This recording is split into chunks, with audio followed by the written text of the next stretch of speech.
Kaleshwaram commission విచారణకు గులాబీ అధినేత మాజీ సీఎం కేసీఆర్ బయలుదేరారు. కాసేపట్లో కమిషన్ ఎదుట హాజరు కానున్నారు.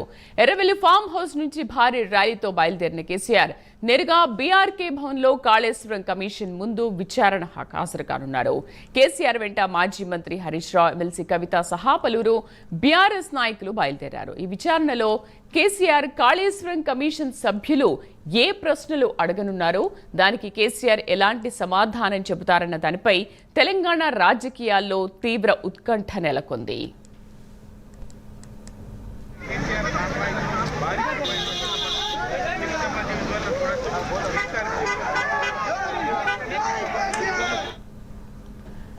కాళేశ్వరం కమిషన్ విచారణకు గులాబీ అధినేత మాజీ సీఎం కొద్దిసేపటి క్రితమే బయలుదేరారు. ఇంకాసేపట్లో కమిషన్ ఎదుట హాజరు కానున్నారు. ఎర్రవెల్లి ఫామ్ హౌస్ నుంచి భారీ ర్యాలీతో బయలుదేరిన కేసీఆర్ నేరుగా బీఆర్కే భవన్లో కాళేశ్వరం కమిషన్ ముందు విచారణకు హాజరు కానున్నారు. కేసీఆర్ వెంట మాజీ మంత్రి హరీష్ రావు, ఎమ్మెల్సీ కవిత సహా పలువురు బీఆర్ఎస్ నాయకులు బయలుదేరి వెళ్లారు. ఈ విచారణలో కేసీఆర్ కాళేశ్వరం కమిషన్ సభ్యులు ఏ ప్రశ్నలు అడగనున్నారు, దానికి కేసీఆర్ ఎలాంటి సమాధానం చెబుతారన్న దానిపైన తెలంగాణ రాజకీయాల్లో తీవ్ర ఉత్కంఠ నెలకొంది. ఇక పూర్తి సమాచారం మా కరెస్పాండెంట్ చందు లైవ్ లో అందిస్తారు. చందు, ఇంకా ఇంతసేపట్లో మాజీ సీఎం కేసీఆర్ బీఆర్కే భవన్ కు చేరుకోనున్నారు. అండ్ ఇప్పటి వరకు మిగతా వాళ్లతో జరిగిన విచారణ ఒకటైతే, ఇప్పుడు మాజీ సీఎం కాబట్టి ఈయనతో విచారణ ఏ విధంగా ఉండనుంది? అంటే ఇన్ కెమెరా అని అంటున్నారు కదా, ఎలా ఉండబోతోంది? శ్రీదేవి, ఈరోజు బిగ్ డేగా చెప్పవచ్చు. ఎందుకంటే మాజీ ముఖ్యమంత్రి కేసీఆర్ ఈరోజు కాళేశ్వరం కమిషన్ విచారణకు హాజరవుతున్నారు. 10 ఏళ్ల పాటు ముఖ్యమంత్రిగా చేసిన ఆయన ఈరోజు ఒక విచారణను ఎదుర్కోబోతున్నారు. ఈ నేపథ్యంలో ఈరోజు బిగ్ డేగానే చెప్పవచ్చు. ఇప్పటికే ఆయన ఫామ్ హౌస్ నుంచి కేసీఆర్ భారీ ర్యాలీగా బయలుదేరారు. కేసీఆర్ వెంట కేసీఆర్ కారులో హరీష్ రావు ఉన్నారు. అదేవిధంగా ఆయన వాహన శ్రేణిలోనే ఆ కవిత కూడా వస్తోంది. ముఖ్యంగా ఆయనతో పాటు నేతలంతా కూడా వస్తున్నారు. ఇప్పటికే ఇక్కడ కేటీఆర్తో పాటు మిగతా నేతలంతా కూడా ఇక్కడికి చేరుకున్నారు. ప్రస్తుతం మనం బీఆర్కే భవన్ వద్ద భారీ ఎత్తున పోలీసులు బలగాలను మోహించారు. ఎందుకంటే బీఆర్ఎస్ పార్టీ సంబంధించినటువంటి కార్యకర్తలు పెద్ద ఎత్తున తరలి వస్తున్న క్రమంలోనే ఈరోజు విచారణ అయితే మరి కాసేపట్లో కొనసాగుతుంది. 11:30 ప్రాంతంలో కేసీఆర్ ఇక్కడికి చేరుకుంటారు. ముఖ్యంగా ఈ నెల 5వ తారీఖు నాడే విచారణకు హాజరు కావాలని ఇప్పటికే కాళేశ్వరం కమిషన్ నోటీసులు ఇచ్చింది. అయితే 11వ తారీఖు నాడు హాజరవుతానని కూడా కేసీఆర్ చెప్పారు. ఈ క్రమంలోనే ఈరోజు తొలిసారి కమిషన్ ముందుకు రాబోతున్నారు. గతంలో విద్యుత్ కమిషన్ కూడా నోటీసులు కేసీఆర్కి ఇచ్చింది. ఇచ్చినప్పటికీ కూడా ఆయన హాజరు కాలేదు. అప్పుడు తన లేఖ ద్వారా మాత్రమే తన సమాధానాన్ని పంపించారు, తన అభిప్రాయాన్ని చెప్పారు. దీంతో కాళేశ్వరం కమిషన్ విచారణకు అసలు కేసీఆర్ వస్తారా రారా అని అనేటువంటి సందిగ్ధత ఇన్నాళ్ళు ఉండేది. కానీ కేసీఆర్ రావాలని నిర్ణయించుకున్నారు. ఎందుకంటే ఇప్పటికే కాంగ్రెస్ ప్రభుత్వం ఈ యొక్క కాళేశ్వరం ప్రాజెక్టుపై కుట్ర చేస్తుంది, దుష్ప్రచారం చేస్తుంది. దీన్ని తిప్పుకొట్టాలంటే ఖచ్చితంగా విచారణకు హాజరు కావాలని కూడా కేసీఆర్ భావించారు. అందులో భాగంగానే ఈరోజు ఆయన హాజరవుతున్నారు. ఆయనతో పాటు ఇక్కడికి దాదాపు 9 మంది నేతలను లోపలికి అనుమతి ఇచ్చారు. అందులో మధుసూదనాచారి, హరీష్ రావు, ప్రశాంత్ రెడ్డి, వద్దిరాజు రవిచంద్ర, ఆర్ఎస్ ప్రవీణ్ కుమార్, పద్మారావు గౌడ్, మహమూద్ అలీ, బండారు లక్ష్మారెడ్డి, పల్లా రాజేశ్వరరెడ్డి కూడా రావాల్సి ఉన్నప్పటికీ కూడా ఆయనకు గాయమైంది కాబట్టి ఫామ్ హౌస్లో ఆయన హాస్పిటల్కి తరలించారు. ఈ నేపథ్యం ఆయన రావడం లేదు. మొత్తంగా చూసినట్టయితే ఇప్పటికే కాళేశ్వరం ప్రాజెక్టుకు సంబంధించినటువంటి జీవోలు, డాక్యుమెంట్లు అన్నీ కూడా కేసీఆర్ విచారణకు తీసుకొని వస్తున్నారు. ముఖ్యంగా కమిషన్ అడిగే ప్రశ్నలన్నిటికీ కూడా సావధానంగా ఆయన సమాధానాలు చెప్పాలని కూడా డిసైడ్ అయ్యారు. ఇప్పటికే దానికి సంబంధించి చూసినట్టయితే కాళేశ్వరం ప్రాజెక్టు సంబంధించి డాక్యుమెంట్లు, అదే గతంలో కాళేశ్వరం ప్రాజెక్టు సంబంధించి ఒక సబ్ కమిటీని కూడా అప్పుడు ప్రభుత్వం వేసింది. ఆ సబ్ కమిటీలో ఈటల రాజేందర్, అదేవిధంగా హరీష్ రావు, తుమ్మల నాగేశ్వరరావు మంత్రులుగా ఉన్నారు. అప్పుడు సబ్ కమిటీ నివేదిక కూడా ఇచ్చింది. ఆ నివేదిక, అదేవిధంగా క్యాబినెట్ తీర్మాన కాపీలు, అదేవిధంగా తుమ్మిడి అటు నుంచి ప్రాజెక్టు ఎందుకు మార్చారనే అంశాలన్నిటిపైన కూడా కేసీఆర్ ఈరోజు కమిషన్కు వివరించబోతున్నారు. మరోవైపు మహారాష్ట్ర ప్రభుత్వం అసలు ఎందుకు ఒప్పుకోలేదు అనే అంశాన్ని కూడా ఆయన చెప్పబోతున్నారు. మరోవైపు సిడబ్ల్యూసీ ఇచ్చినటువంటి నివేదిక, వ్యాప్కోస్ ఇచ్చినటువంటి నివేదిక కావచ్చు, మేడిగడ్డ వద్ద అసలు బ్యారేజ్ ఎందుకు పట్టాల్సి వచ్చింది, అనేక అంశాలన్నింటిపైన కూడా ఈరోజు మొత్తం కమిషన్కు కేసీఆర్ వివరించబోతున్నారు. దాంతోపాటు కాళేశ్వరం కార్పొరేషన్ కూడా ఎందుకు ఏర్పాటు చేయాల్సి వచ్చింది, కాళేశ్వరం ప్రాజెక్టుకి వచ్చిన తర్వాత ఎలాంటి ప్రయోజనాలు రైతులకు కలిగాయి అనే అంశాలన్నింటినీ కూడా ప్రొజెక్ట్ చేయబోతున్నారు. ముఖ్యంగా చూసినట్టయితే ఇప్పటికే ఈటల రాజేందర్ కూడా విచారణకు హాజరయ్యారు. ఆయన కూడా కొన్ని అంశాలు కమిషన్ చెప్పారు. మేడిగడ్డ వద్ద ప్రాజెక్టు కట్టడం సబబే, కానీ ఆర్థికపరమైన అంశాలకు తనకు ఎలాంటి సంబంధం లేదు అనే అంశాన్ని ఆయన చెప్పుకొచ్చారు. అదేవిధంగా హరీష్ రావు కూడా విచారణకు హాజరైన క్రమంలో కమిషన్ దాదాపు 20 ప్రశ్నలు కూడా ఆయన్ని అడిగింది. వాటన్నిటికి కూడా ఆయన సావధానంగా సమాధానం ఇచ్చారు, అన్ని అంశాలకు చెప్పారు. మహారాష్ట్ర ప్రభుత్వంతో ఏం చేశాము, అసలు మేడిగడ్డ వద్ద బ్యారేజ్ ఎందుకు నిర్మించాల్సి వచ్చింది అనే అంశాలన్నింటినీ కూడా కూలంకషంగా కమిషన్కు వివరించిన నేపథ్యంలో ఈ రోజు కూడా కేసీఆర్ని కూడా హరీష్ రావును ఏదైతే ప్రశ్నలు అడిగారో దాదాపుగా అవే ప్రశ్నలు కూడా కేసీఆర్ని అడిగాడంటే అవకాశం కనిపిస్తూ ఉంది. ఎందుకంటే ముఖ్యమంత్రి హోదాలో ఆయన పలుసార్లు కూడా చెప్పుకొచ్చారు, తానే మొత్తం కాళేశ్వరం ప్రాజెక్టు సృష్టికర్తను, రూపశిల్పి, మొత్తం అన్నిటికీ తానే ఇన్వాల్వ్ అయ్యి చేశానని కూడా కేసీఆర్ చెప్పిన క్రమంలో వీటిపైన ప్రధానంగా కమిషన్ ప్రశ్నలు అడిగేటువంటి అవకాశం కనిపిస్తూ ఉంది. ఎందుకంటే ఒక బీఆర్ఎస్ ప్రభుత్వం అధికారంలోకి వచ్చిన తర్వాత తుమ్మిడిహట్టి వద్ద, అంటే అప్పుడు గతంలో కాంగ్రెస్ ప్రభుత్వం తుమ్మిడిహట్టి వద్ద ప్రాజెక్టును నిర్మించాలని భావించింది. ప్రాణహిత చేవెళ్లాగా ప్రాజెక్టుగా నామకరణం చేసింది. దాంతోపాటు కొన్ని వర్క్ కూడా చేసింది. ఆ తర్వాత బీఆర్ఎస్ ప్రభుత్వం వచ్చిన తర్వాత కూడా ప్రాణహిత చేవెళ్ల ప్రాజెక్టును కంటిన్యూ చేయాలని భావించింది. ఈ క్రమంలోనే మహారాష్ట్ర ప్రభుత్వంతో సంప్రదింపులు కూడా జరిపింది. హరీష్ రావు మంత్రి అక్కడ ఉన్నటువంటి ఇరిగేషన్ మంత్రులతో కూడా సమావేశాలు జరిపినప్పటికీ కూడా వాళ్ళు ప్రాజెక్టు ప్రాణహిత తుమ్మిడిహట్టి వద్ద చేపట్టేందుకు ససమీరా అన్నారు. ఈ క్రమంలోనే బీజేపీ ప్రభుత్వం అధికారంలోకి వచ్చిన తర్వాత కేసీఆర్ స్వయంగా మహారాష్ట్ర వెళ్ళారు. మహారాష్ట్ర వెళ్ళి ఫడ్నవీస్, ముఖ్యమంత్రి ఫడ్నవీస్ని కలిసి తాము తుమ్మిడిహట్టి వద్ద బ్యారేజ్ కడతామంటే కూడా దానికి వాళ్ళు ఒప్పుకోలేదు. ఈ క్రమంలోనే అప్పుడు కేంద్ర ప్రభుత్వం ఒక సంస్థ ఏదైతే వ్యాప్కో సంస్థతో ఒక సర్వే అయితే నిర్వహించింది. ఆ తర్వాత మేడిగడ్డ వద్దనే ప్రాజెక్టు కడితే నీటి లభ్యత ఎక్కువగా ఉంటుందని నివేదిక ఇచ్చింది. ఈ క్రమంలోనే అక్కడ 152 ఎత్తులో కట్టడం వైబిలిటీ కాదు కాబట్టి మేడిగడ్డ వద్ద 140 అడుగులతోనే ఈ యొక్క ప్రాజెక్టుని కట్టడం వల్ల లాభాలు ఉంటాయని చెప్పిన నేపథ్యంలోనే అక్కడ ప్రాజెక్టును నిర్మించాల్సి వచ్చినటువంటి అంశాలన్నింటినీ కూడా కేసీఆర్ ఇప్పుడు కమిషన్కు వివరించబోతున్నారు. ఎందుకంటే తుమ్మిడిహట్టి దగ్గర ప్రాజెక్టు కట్టి ఉంటే అక్కడ 16 నుంచి 44 టీఎంసీల మధ్య నీరు మాత్రమే లభ్యత ఉండేది. కానీ మేడిగడ్డ వద్ద కట్టడం వల్ల 240 టీఎంసీల నీరు నీటి లభ్యత ఉంటుంది కాబట్టి ఖచ్చితంగా రైతులకు ప్రయోజనం చేకూరుతుంది.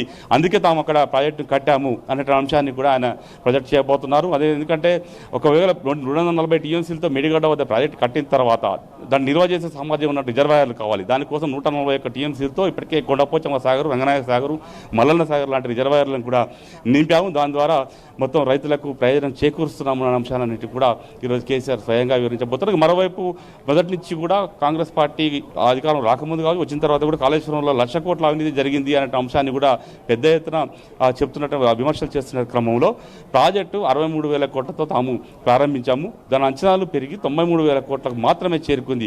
మూడో దశ ప్రాజెక్టు కనుక చేపడితే 1,50,000 కోట్లు, అంటే 1,30,000 నుంచి 1,50,000 కోట్ల మాత్రమే వెళ్తుంది. కానీ తాము 93,000 కోట్ల వరకు మాత్రం వర్క్ చేశాము, మిగతా వర్క్ కాలేదు. ఈ 93,000 కోట్లు వర్క్ అయితే 1,00,000 కోట్ల అవినీతి ఎక్కడ జరిగింది అనే అంశాన్ని కూడా కేసీఆర్ ఖచ్చితంగా కమిషన్కు వివరించేటువంటి అవకాశం అయితే చాలా స్పష్టంగా కనిపిస్తుంది. ఎందుకంటే కాళేశ్వరం ప్రాజెక్టు కట్టడం ద్వారా ఇప్పటికే రైతాంగానికి తాము నిర్వహించారు. దానివల్ల వరిధాన్యం ఉత్పత్తి పెరిగింది. దీనివల్ల రైతులంతా కూడా చాలా మేలు జరిగింది అనే అంశాలన్నింటి కూడా ఆధారాలతో సహా కేసీఆర్ కమిషన్ ముందు ఉంచబోతున్నట్టుగా కూడా మనకు తెలుస్తోంది. అయితే కేసీఆర్ రాక సందర్భంగా మాత్రం బీఆర్కే భవన్ వద్ద పోలీసులు భారీగా మోహరించారు. ఎందుకంటే పెద్ద ఎత్తున కార్యకర్తలంతా కూడా ఇక్కడికి తరలి వస్తున్నారు. ఇప్పటికే ఎమ్మెల్యేలు మాజీ ఎమ్మెల్యేలు అంతా కూడా ప్రస్తుతం బీఆర్కే భవన్ వద్దకు చేరుకున్నారు. కేటీఆర్ కూడా ఈ ఆదర్శనగర్ ఎమ్మెల్యే క్వార్టర్స్కు చేరుకున్నారు. ఇప్పటికే వాళ్ళందరూ కూడా పోలీసులు అయితే లోపలికి అనుమతించడం లేదు. వాళ్ళందరూ కూడా బయటే ఉన్నారు. వాళ్ళంతా కూడా నినాదాలు, ప్రభుత్వానికి వ్యతిరేకంగా నినాదాలు అయితే చేస్తూ ఉన్నారు. మొత్తంగా 11:30 సమయంలో కేసీఆర్ బీఆర్కే భవన్కు రాబోతున్నారు. శ్రీదేవి. అయితే చందు, బీఆర్ఎస్ పార్టీ పదే అంటే అప్పుడు అధికారంలో ఉన్నప్పటి నుంచి పదే చెప్పుకున్న మాట ఏంటంటే కాళేశ్వరం ప్రాజెక్టుకు చీఫ్ ఇంజనీర్ అన్నీ తానే కేసీఆర్ అంటూ చెప్పుకొచ్చింది. అయితే ప్రధానంగా కేసీఆర్కు దీనికి సంబంధించి కమిషన్ ఒక 3 ప్రశ్నలు ప్రధానంగా ప్రశ్నించనుంది అన్నట్టుగా చెప్తున్నారు. ఆ 3 ప్రశ్నలు ఏమై ఉంటాయి? అంటే అసలు మేడిగడ్డ వద్ద ప్రాజెక్టు ఎందుకు కట్టాల్సి వచ్చింది, తుమ్మిడిహట్టి వద్ద ప్రాజెక్టు ఎందుకు నిర్మించలేదు, దానికి ఎందుకు మీరు డిజైన్లు ఎందుకు మార్చారు, ముఖ్యంగా అన్నారం సుందిల్ల బ్యారేజ్ డిజైన్లు ఎందుకు మార్చారు, దీంతోపాటు కాళేశ్వరం కార్పొరేషన్ ఎందుకు ఏర్పాటు చేశారు, ఈ 3 అంశాలపైన ప్రధానంగా ప్రశ్నించే అవకాశం కనిపిస్తుంది. ముఖ్యంగా మనం ముందుగానే చెప్పుకున్నాం మేడిగడ్డ వద్ద ప్రాజెక్టు ఎందుకు కట్టాల్సి వచ్చింది అనేది ఇప్పటివరకు చెప్పాం. కేసీఆర్ మహారాష్ట్ర ప్రభుత్వంతో మాట్లాడిన తర్వాత వాళ్ళు ఒప్పుకోకపోవడంతో కేంద్ర ప్రభుత్వం చేయించిన సర్వేతోనే మేడిగడ్డ వద్ద కట్టామని కూడా గతంలో చెప్పుకొచ్చారు. అదే అంశాన్ని కూడా చెప్పబోతున్నారు. ఇక రెండవ అంశం సుందిల్ల అన్నారం సుందిల్ల బ్యారేజీలు ఎందుకు మార్చారంటే అక్కడ ఉన్నటువంటి ఇంజనీర్ల సూచనల మేరకే టెక్నికల్ అంశాలను బేస్ చేసుకుని అన్నారం సుందిల్ల బ్యారేజీలు నిర్మించాము అనే అంశాన్ని కూడా ఆయన చెప్పబోతున్నారు. ఇక మరోవైపు కాళేశ్వరం కార్పొరేషన్ ఏర్పాటు. కాళేశ్వరం కార్పొరేషన్ ద్వారానే ప్రాజెక్టుకు నిధులు వచ్చాయి, అప్పులు వచ్చాయి. ముఖ్యంగా కాళేశ్వరం కార్పొరేషన్ సంబంధించి ప్రైవేట్గా బయట ఎక్కడ కూడా అప్పులు తీసుకోలేదు, కేంద్ర ప్రభుత్వ సంస్థ నుంచే అప్పులు తీసుకున్నాం. దానికి సంబంధించి అప్పులు కూడా ఇప్పటికే తీరిపోయాయి అనేటువంటి అంశాన్ని కూడా ఈ యొక్క కమిషన్ ముందు కూడా కేసీఆర్ చెప్పబోతున్నారు. ఎందుకంటే ఆర్ఈసీ లాంటి సంస్థ కూడా ఇప్పటికే ఒక అప్రిషియేషన్ సర్టిఫికేట్ కూడా ఇచ్చింది అనే అంశాన్ని కూడా ఇటీవల పవర్ ప్లాంట్ ప్రజెంటేషన్ సందర్భంగా కూడా హరీష్ రావు చెప్పుకొచ్చారు. దానికి సంబంధించిన డాక్యుమెంట్లను కూడా చూపించారు. ముఖ్యంగా ఈ 3 ప్రశ్నలను మాత్రమే కేసీఆర్ను అడిగే అవకాశం కనిపి దీనికి ఖచ్చితంగా ఆయన సమాధానాలు కూడా సిద్ధం చేసుకున్నారు. అన్ని డాక్యుమెంట్లు ఆధారాలు అన్నింటిని కూడా తీసుకొచ్చి వాళ్ళు అడిగే ప్రతి డాక్యుమెంట్ను కూడా ఇవ్వడానికి కూడా సిద్ధమయ్యారు. ఏది అడిగినా కూడా ఇచ్చేందుకు సిద్ధమయ్యారు. ప్రతి అంశాన్ని కూడా సమాధానంగా ఆయన కమిషన్కి కూడా వివరించబోతున్నట్టు తెలుస్తా ఉంది శ్రీదేవి. అయితే చందు, ఇప్పటి వరకు ఆయా అధికారులను కానీ అండ్ మాజీ మంత్రులను కానీ ప్రశ్నించిన తీరు వేరు. ఇప్పుడు ఈయన మాజీ సీఎం కాబట్టి ఈయన హోదా ఏ విధంగా ఉండనుంది, ఈయన ప్రశ్నావళి కూడా మీరు ఇంతకుముందు అన్ని చెప్పారు. బట్ పొలిటికల్ సర్కిల్లో జరుగుతున్న చర్చ ఏంటంటే మాజీ సీఎం కాబట్టి ఆ లెవెల్లో క్వశ్చనింగ్ అంతా కూడా వేరే ఉంటుంది. రికార్డ్ చేయడం కానీ లేకపోతే పక్కన ఎవరైనా ఉంటే ఆ ఇన్ కెమెరాలోనే లేకపోతే వాళ్ళ సమక్షంలో జరుగుతుందా, వాళ్ళ సమక్షంలో లేకుండానే ఈ ప్రశ్నావళి అంతా ఉంటుందా అనేది ఒక చర్చ జరుగుతుంది. ఇప్పటి వరకు కాళేశ్వరం కమిషన్ సంబంధించి అందరినీ కూడా బహిరంగ విచారణ జరిపింది. ఈటల రాజేందర్ని కూడా బహిరంగ విచారణ జరిపింది. అదేవిధంగా ఇప్పుడు హరీష్ రావును కూడా బహిరంగ విచారణ జరిపి కేసీఆర్ని కూడా బహిరంగ విచారణే చేయబోతున్నట్టుగా కూడా మనకు తెలుస్తూ ఉంది. ఎందుకంటే ఎవరైనా ఇప్పుడు కమిషన్ ముందు ఎవరైనా ఒకటే కాబట్టి ఖచ్చితంగా దానికి వేరే రహస్యాలు ఏమీ ఉండవు కాబట్టి కమిషన్ అడిగే ప్రశ్నలకు ఆన్సర్లు అనేది ఖచ్చితంగా చెప్పాలి కాబట్టి ఎక్కడ కూడా విచారణ అనేది ఉండదు. ఎందుకంటే మనం చూడవచ్చు, ఎందుకంటే అలాంటిది ఇక్కడ జరగదు. ఎందుకంటే కమిషన్ ముందు ఎవరైనా సమానులే. ఎందుకంటే ఖచ్చితంగా ఒక అంశం ఇష్యూ జరిగినప్పుడు ఖచ్చితంగా సమాధానాలు ఇవ్వాల్సిందే కాబట్టి బహిరంగ విచారణ చేసే అవకాశం అయితే మనకు చాలా స్పష్టంగా కనిపిస్తోంది. ముఖ్యంగా చూసినట్టయితే గతంలో ఇప్పటికే కాళేశ్వరం కమిషన్ సంబంధించి విచారణ పలువురు ఈఎన్సీలను చేశారు, చీఫ్ ఇంజనీర్లను చేశారు, ఎస్సీలను సిఈలను చేశారు. దాదాపు 200 మంది చేసినప్పటికీ ముఖ్యమైన వాళ్ళు మాత్రం కేసీఆర్తో కలిపి 115 మంది. వీళ్ళందరినీ కూడా విచారణ జరిపి దాదాపు 400 పేజీల నివేదిక కూడా ఇప్పటికే సిద్ధం చేసిన తర్వాత మళ్ళీ రాజకీయ నాయకులకు నోటీసులు ఇచ్చి మళ్ళీ ఇప్పుడు వరుసగా వీళ్ళని పిలుస్తున్న పరిస్థితి. ఈ ముగ్గురు విచారణ చేసిన తర్వాత దీంతోనే కమిషన్ నివేదిక ఇస్తుందా లేకపోతే మళ్ళీ విచారణకు వీళ్ళు ముగ్గురిని మళ్ళీ పిలుస్తారా అనేది మాత్రం చూడాల్సి ఉంది. ఎందుకంటే గతంలో చాలా మందిని 2-3 సార్లు కూడా పిలిచిన సందర్భాలు ఉన్నాయి. ఈ క్రమంలో ఇప్పుడు కేసీఆర్ను మళ్ళీ పిలుస్తారా, ఈరోజు ఒక గంట సేపు మాత్రం విచారణ చేసి పంపిస్తారా అనేది మాత్రం తెలియాల్సి ఉంది. మొత్తంగా చూసినట్టయితే ఇప్పటికే అక్కడి కాళేశ్వరం కమిషన్ దగ్గరికి మధుసూనాచారి అదేవిధంగా మహమూద్ అలీతో పాటు కొంతమంది నేతలు కూడా లోపలికి వెళ్తున్నారు. వాళ్ళకి అనుమతి ఉంది. ఎందుకంటే వాళ్ళు ముందే వెళ్ళి అక్కడ కూర్చోవాలి కాబట్టి ఖచ్చితంగా వాళ్ళంతా కూడా చేరుకున్నారు. ఇప్పటికే బయట ఏదైతే బీఆర్కే భవన్ బయట బీఆర్ఎస్ కార్యకర్తలు పెద్ద ఎత్తున నినాదాలు చేస్తూ ఉన్నారు. కేసీఆర్కు అనుకూలంగా దీనికి ప్రభుత్వానికి వ్యతిరేకంగా నినాదాలు చేస్తున్న పరిస్థితి కనిపిస్తుంది. ఎందుకంటే ఇప్పటికి పెద్ద ఎత్తున తరలి వస్తున్నారు. మాజీ మంత్రులంతా కూడా ర్యాలీలుగా ఇక్కడికి బీఆర్కే భవన్కు చేరుకుంటున్నారు.